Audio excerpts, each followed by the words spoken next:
Les éditions Telem présentent un enregistrement intégral de 90 jours pour hacker votre métabolisme, perdez du poids avec la meilleure des méthodes sans régime. De Sandra Ferreira, lu par Amélie Fourreau. Introduction. En 20 ans d'expérience en tant que diététicienne nutritionniste, ce qui équivaut à des milliers de consultations avec plus de 4000 patients, j'ai pu établir un constat sans appel. Trop de personnes se mettent en danger pour perdre du poids. Le bien manger est un enjeu crucial.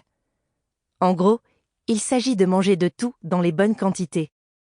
Nos ancêtres consommaient souvent local, avec des aliments de saison, moins transformés. Mais au fil du temps, notre façon de manger a changé.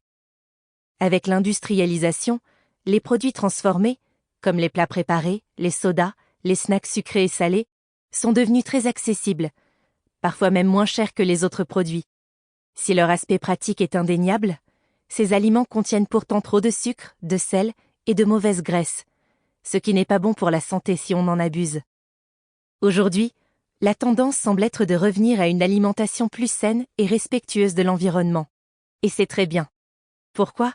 Parce que manger trop gras, trop sucré ou trop salé augmente les risques de maladies, comme le diabète, les maladies cardiaques ou certains cancers. Au contraire, une alimentation équilibrée, riche en fruits, légumes et fibres, est bénéfique pour notre santé. Les chiffres récents du surpoids et de l'obésité révèlent une situation préoccupante en France, comme dans le reste du monde. En 2024, selon l'étude épidémiologique sur le poids et l'obésité de la Ligue nationale contre l'obésité, environ 18,1% des adultes français étaient en situation d'obésité, ce qui représente près de 10 millions de personnes. La prévalence est particulièrement marquée dans les DROM-COM, où 22,4% des adultes sont touchés, et 24,7% des personnes en difficulté économique. Malgré des campagnes nationales de prévention, les enfants et les adolescents sont eux aussi concernés. 17% d'entre eux sont en surpoids et 4% sont obèses.